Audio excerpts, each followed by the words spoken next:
जय हिंद साथियों। CGPSC exam के लिए मैं आप लोगों को ना बहुत ही मजेदार क्वेश्चन, जिसे मैं कहूंगा बवंडर क्वेश्चन, तो बवंडर क्वेश्चन मैं अभी आपको बताने वाला हूं और ये बहुत ही इंपॉर्टेंट प्रश्न है। तो चलो देख लेते हैं। तो देखो प्रश्न क्या है, निम्नलिखित युग्मों में से कौन सा एक युग्म सुमेलित है। तो यहाँ पे चार ऑप्शन दिया हुआ है। कुषाण जो है वो गंधार कला शैली में लिखी गई बोल रहे हैं। मुगल जो है वो अजंता चित्रकाली कह रहा है। मराठा जो है पहाड़ी चित्र शैली। और ये जो सिंधु घाटी सभ्यता है चित्रित धूसर मृदभांड बोल रहा है। तो उत्तर क्या लेना है, उत्तर आपको लेना है कुषाण, क्योंकि यही बस एकमात्र सुमेलित है। क्योंकि कुषाण जो है वो गंधार कला शैली में लिखी गई है। तो गंधार कला शैली का मतलब आप समझते हो। गंधार कला शैली, देखो दो कला शैली है, एक मथुरा कला शैली, एक गंधार कला शैली। तो मथुरा कला शैली जो उत्तर में और दक्षिण में क्या है, गंधार कला शैली है। तो कुषाण जो है ना, कुषाण जो है गंधार कला शैली से संबंधित है। ठीक है। और ये जो अजंता एलोरा गुफा है ना, ये जो है चित्रकला के क्षेत्र में, ये मौर्य कालीन, ये कौन सा कालीन है, मौर्य कालीन के समय अजंता की जो गुफा है वो प्रसिद्ध है। समझ में आ गया। ठीक है। ये जो है पहाड़ी चित्र शैली, ऐसे कोई शैली होती नहीं है, तो ये तो हो ही नहीं सकता। ठीक। और चित्रित धूसर मृदभांड जो है ये सिंधु घाटी से संबंधित है, पर चित्रित नहीं होता है शायद। मृत भांड जो है ना वो वहां पे पाया जाता है। तो ये कोई शैली नहीं, ये तो शैली की बात कर रहे हैं ना, तो ये कोई शैली नहीं है, इसलिए ये भी ऑप्शन में नहीं लेना है। समझ में आ गया। चलो आगे देखते हैं। इसके बाद देखो दूसरा प्रश्न। दूसरा प्रश्न क्या है, निम्नलिखित मगध राजवंशों को काल क्रमानुसार व्यवस्थित कीजिए कह रहा है। तो सबसे पहले ना यहाँ पे देखो हर्यक वंश जो है सबसे पहले आया। हर्यक वंश का जो शासक है ये है बिंबिसार है। कौन है, बिंबिसार। देखो बिंदुसार नहीं है ना, बिंदुसार मौर्य कालीन से संबंधित है। तो ये है बिंबिसार है, और बिंदुसार का जो पिता है वो कौन है, चंद्रगुप्त मौर्य है।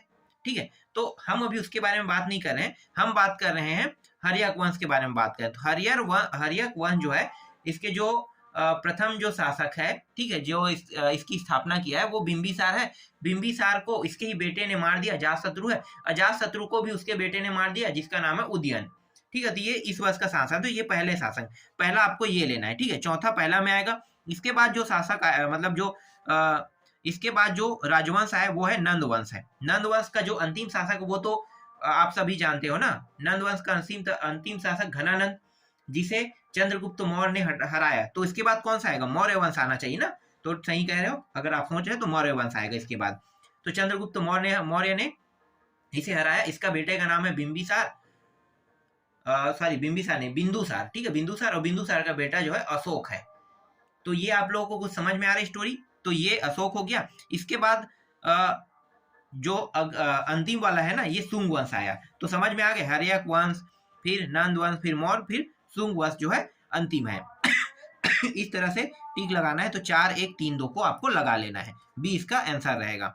ठीक है। यहाँ पे मैं आपको दिखा देता हूँ, सन भी यहाँ पे दिया है। हर्यक वंश जो है देखो 545 से 412, नंद वंश जो है 344 ईस्वी पूर्व। ये ईस्वी पूर्व है ना। आप लोग कहोगे कि ये कम होते जा रहा है तो ये पहले आना चाहिए, नहीं ये पहले है, क्योंकि ये पीछे जा रहा है। ये पीछे से ऐसे गुड़े हुआ है, फिर उसके बाद ईस्वी पूर्व हट के ना ईस्वी बस लिखाते हैं। तो ये इस प्रकार से है, देख लो। मौर्य 332, 182, सुंग वंश 185 से 73, 73 और 72, 78 एडी, 78 एडी वाला जानते हो ना। चलो अभी उसके बारे में बात नहीं करूंगा, मैं आप लोगों को समझा रहा हूँ। हो सकता है प्रश्न के टाइप थोड़ा सा डीप आ जाए, सेम प्रश्न है लेकिन इसी प्रश्न में थोड़ा सा डीप से पूछ दे, तो आपको उत्तर कैसे बनाना है, कैसे सोचना है, कैसे टिक करना है। आगे देखो, यहाँ पे जो प्रश्न दिया है ये है, गुप्त सम्राट स्वयं के लिए दैवी अधिकारों का दावा करते थे, क्या ये सत्य है।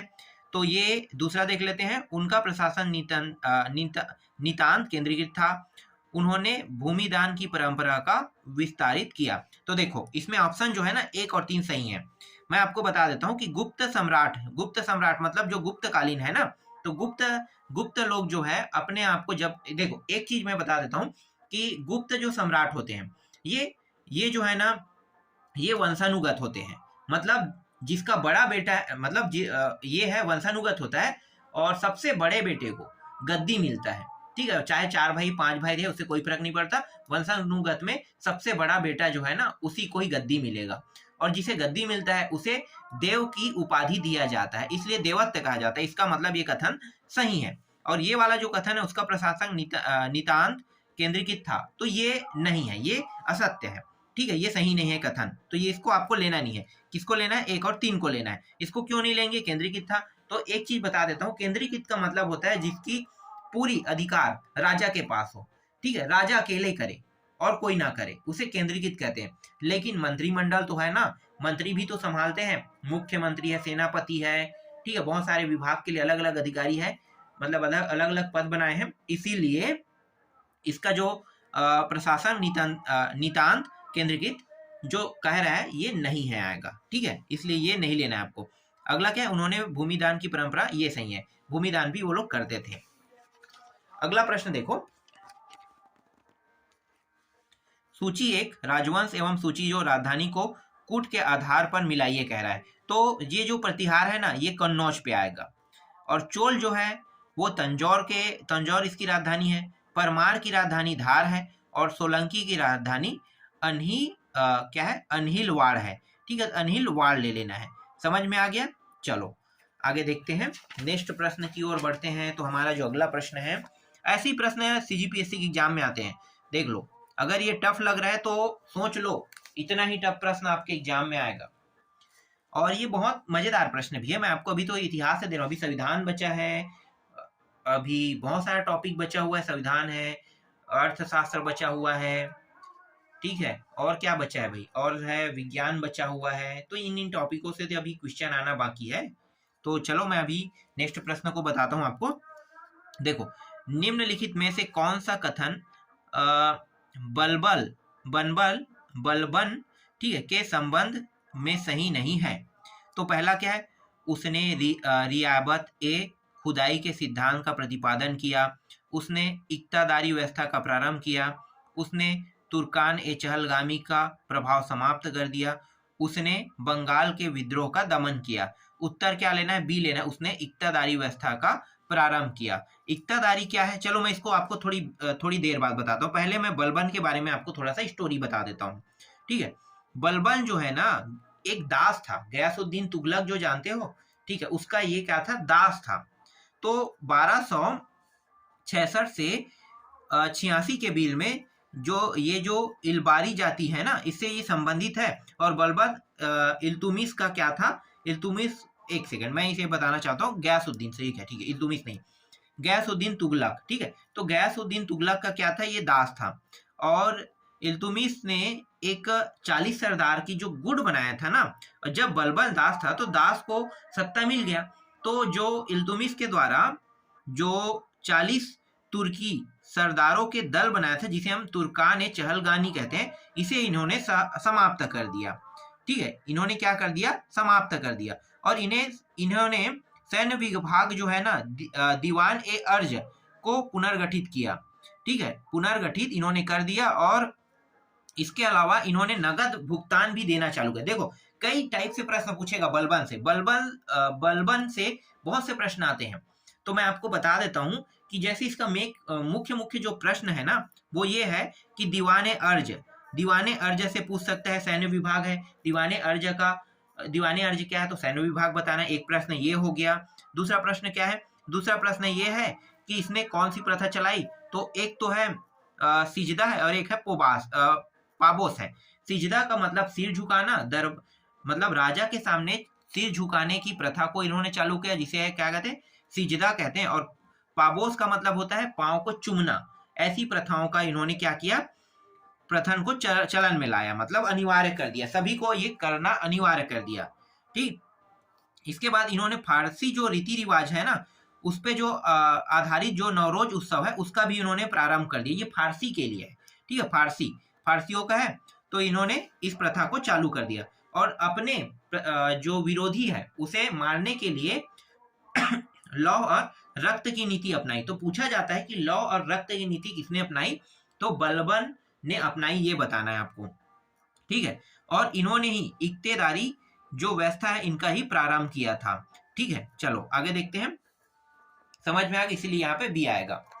जो मुख्य टॉपिक था, जो मुझे याद था, मैंने आप लोगों को बता दिया। ठीक, आगे देखो, विजयनगर के किस शासक ने चीन के सम्राट के पास अपना राजदूत भेजा? एक है हरिहर प्रथम है, बुक्का प्रथम है, कृष्णदेव राय है, सालू नरसिंह है। तो मैं आपको बता देता हूँ कि विजयनगर राज्य की स्थापना हरिहर और बुक्का दोनों भाई हैं, ठीक है, हरिहर और बुक्का दोनों भाइयों ने मिलकर विजयनगर राज्य की स्थापना की। जैसे ही हरिहर की मृत्यु हुई उसके बाद इसके भाई जो है जिसका नाम है बुक्का, ये जो है राजगद्दी पर बैठा और इसका जो है ना ब्रह्मणी साम्राज्य, ब्रह्मणी जो राज्य है उसके साथ इसका लड़ाई चलते रहता था। विजयनगर और ब्रह्मणी के बीच में लड़ाई होते रहता था, तो कई बार लड़ाई हुए हैं। तो इसी लड़ाई के कारण ना ये चीन के साथ अपना राजनीतिक संबंध अच्छा करना चाहता था। तो राजनीतिक संबंध अच्छा करने के लिए बुक्का ने सन 1374 ईस्वी में चीन पर अपना राजदूत भेजा। ठीक है, ये मुख्य बात है, चीन पर अपना राजदूत भेजा। तो यहां तक कि आपको समझ में आ गया, ठीक है। तो बुक्का ने ही चीन पर राजदूत भेजा था, तो ये इसका आंसर रहेगा, इसलिए बुक्का यहाँ पे आंसर में टिक करना है। आगे देखो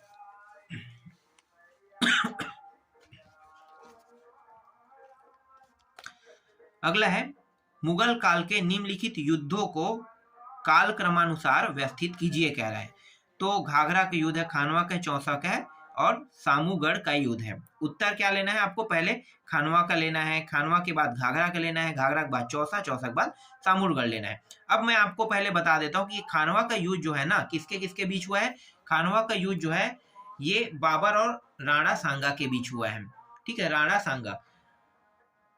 सबसे महत्वपूर्ण बातें अब मैं आपको बताने वाला हूँ कहानी के तौर पे, ठीक है। कहानी मैं बताना तो नहीं चाहता था, लेकिन मुझे अच्छा लग रहा है कि कहानी आपको पता होना चाहिए, तभी ये प्रश्नों का उत्तर आप लोग बना पाओगे।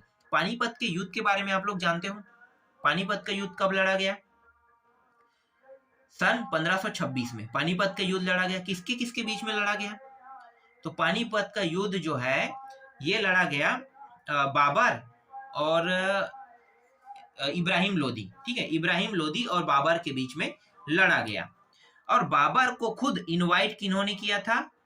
राणा सांगा ने किया था, और इन्होंने कहा था कि मैं आपको युद्ध में मदद करूंगा, लेकिन कोई मदद इनके द्वारा नहीं किया गया। बाबर जो है हारने वाले थे युद्ध में, बाबर जो है युद्ध में हारने वाले थे, लेकिन किसी कारण ये जीत गए। इसका कारण जो है आपको स्टोरी पढ़ने में पता चलेगा, मैं अब ज्यादा डिटेल में नहीं जाना चाहता, ठीक है। तो ये हार गए, सॉरी हारने वाला था तो जीत गए ये, ठीक है। अब जीत गए तो इसे टेंशन तो बहुत आया होगा कि इन्होंने मदद करने का वादा किया था और मदद करने आया नहीं। तो फिर खानवा का युद्ध लड़ा गया। किसका युद्ध? खानवा का। और खानवा का युद्ध कब लड़ा गया? खानवा का युद्ध किसके किसके बीच लड़ा गया पता चल गया? राणा सांगा और बाबर के बीच लड़ा गया। तो खानवा का युद्ध जो है वो 17 मार्च 1527 को लड़ा गया। कब? 15 मार्च 1527, जस्ट उसके एक साल बाद मान लो, समझ लो, ठीक है, मार्च याद रख लो, 15 मार्च 1527 को बाबर और राणा सांगा के बीच लड़ा गया। इसके बाद जो अगला युद्ध हुआ वो घाघरा और पानीपत के 3 युद्ध हुए हैं। तीनों युद्ध के बारे में आप लोग पता है, एक 1556 में हुआ है और एक हुआ है 1771 में। 1556 वाला है अकबर और हेमू के बीच में हुआ है, और एक तो है मुगल के साथ, और एक क्या है पेशवा के साथ हुआ है ना। तो ये आप लोगों को पता होना चाहिए, ठीक है, तीनों युद्धों के बारे में पता होना चाहिए, तभी आपसे प्रश्न बन पाएगा। और ये जो प्रश्न मैं बता रहा हूँ ये आने वाले सभी टॉपिक है ना, बार बार आते रहते हैं, लगभग आते रहते हैं, बहुत सारे एग्जाम में आए भी हैं। तो ये आने वाले प्रश्नों को ही मैं आपको बता रहा हूँ जो आने वाले हैं और आते हैं। इसके बाद खानवा का युद्ध, सॉरी घाघरा का युद्ध। घाघरा का युद्ध जो है 6 मई 1529 में बाबर के साथ, ठीक है, बाबर ही नहीं लड़ा है, बाबर और अफगानों के बीच हुआ है। किसके किसके बीच? बाबर और अफगान के बीच हुआ है 1529 में, 6 मई। इसके बाद चौसा का युद्ध है। चौसा का युद्ध जो है ना हुमायूं और शेरशाह के बीच लड़ा गया, हुमायूं और शेरशाह। तो ये चौसा का युद्ध जो है 26 जून 1539 में लड़ा गया। और ये जो हुमायूं है, ठीक है, इसी का बेटा का नाम क्या है? अकबर है ना, हुमायूं के बेटे का नाम क्या है? अकबर। तो 26 जून 1539 को हुमायूं और शेरशाह के बीच लड़ा गया। इसके बाद जो है सामूरगढ़ का युद्ध है। तो सामूरगढ़ का युद्ध जो है 29 मई 1658 ईस्वी को औरंगजेब और दारा सिकोह के बीच लड़ा गया। चलो आगे दिखाता हूं। इसके बाद मैं आपको कथन वाला प्रश्न दिखा देता हूं। देखो कथन, ऐसे भी प्रश्न आते हैं कथन वाला। तो मुगल काल में मनसबदारी प्रथा विद्यमान थी। मनसबदारों का चयन योग्यता के आधार पर होता था। ये क्या कह रहा है, देखो पहला वाला ऑप्शन हमको उत्तर में लेना है, ए और आर दोनों सही है और आर ए को स्पष्ट करता है, ये कह रहा है। मनसबदार का मतलब समझते हो? मनसबदार मतलब जिसके पास घोड़े रखने का अधिकार हो, उसे हम क्या कहते हैं, मनसबदार कहते हैं। तो मनसबदार के दो भाग थे, एक है दुअप्पा है और एक है सिहप्पा है। दुअप्पा वाले जो है ना, दुअप्पा वाला जो घोड़े रखने वाले का जो काम करते थे, दुअप्पा, ठीक है, ये जहांगीर के शासनकाल की बात है। तो दुअप्पा में जितने सैनिक होते थे उतने घोड़े रखते थे, और ये जो सिहप्पा है उससे दुगना घोड़े रखते, जैसे एक है सैनिक तो 2 घोड़े उसके पास होते थे, इसे दुअप्पा कहते हैं। इसके बाद नेक्स्ट प्रश्न है, फटाफट मैं बताता हूं, समय ज्यादा लग रहा है। देखो, लेकिन समझाऊंगा तभी तो थोड़ा सा समझ में आएगा, और रिलेटेड में अगर प्रश्न यही उठा के आदि जो मैं बोल रहा हूँ तो बनना चाहिए ना ऐसे में, इसीलिए थोड़ा सा वीडियो बड़ा हो रहा है। देखो सूची यहाँ पे मुगल शासक और इसके मकबरे हैं, तो बहुत आसान है, मैं ऐसे ही बता देता हूँ। देखो बाबर को आपको किस में लेना है, काबुल में लेना है, हुमायूं को दिल्ली में लेना है, अकबर जो है सिकंदराबाद में इसका जो मकबरा है, और जहांगीर का मकबरा लाहौर में है। ठीक है, ज्यादा टाइम वेस्ट नहीं करूंगा, ऐसे ही मैं बता देता हूँ इसे। और इसके बाद 10वां प्रश्न देखो कहाँ पे है, एक सेकेंड, हाँ ये 10वां प्रश्न, 10वां प्रश्न देख सकते हो। तो इसमें गवर्नर जनरल और घटना को सुमेलित कीजिए क्या है, तो इसमें जो सुमेलित हुआ है ना, वो हुआ है आपका ये लॉर्ड एलन बरो जो है, ये सुमेलित हुआ है, सिंध का विलय हुआ था ना, सिंध का विलय। अब ये रेगुलेटिंग एक्ट कब पारित हुआ है, तो रेगुलेटिंग एक्ट जो है वारेन हास्टिंग, जो गवर्नर जनरल थे वारेन हेस्टिंग थे, तब हुआ था। और वारेन हेस्टिंग कब था, सन 1772 से 1785 तक के था ना, यहाँ पे देखो लिखा हुआ है 1785। स्थायी बंदोबस्त लॉर्ड कॉर्नवालिस ने जारी किया था, 1786 से 93 तक इसका शासनकाल था। सिंध का विलय जैसे अभी मैंने बताया 42 से 1842 से 44, और प्रथम अफगान युद्ध जो है लॉर्ड ऑकलैंड के समय हुआ था 1836 से 1842 के बीच। अगला देखो, निम्नलिखित कथनों को ध्यान पूर्वक पढ़िए। तो ब्रह्म समाज एकेश्वरवाद का समर्थन करता था, क्या ये सत्य है? बिल्कुल सत्य है। ठीक है, ब्रह्म समाज जो है एकेश्वरवाद का समर्थन करता था, और ब्रह्म समाज के संस्थापक का नाम क्या था, राजा राम मोहन राय। प्रश्न पूछा जा सकता है, तो उत्तर क्या लिखना है, राजा राम मोहन राय ने ब्रह्म समाज की स्थापना की है। कौन से सन में, 1829 में ब्रह्म समाज की स्थापना की है। ठीक है, ये एकेश्वरवाद पर और मूर्ति पूजा इन सभी का ये खंडन करते थे, तो इसके बारे में ज्यादा नहीं देखेंगे, बस इतना जान लो।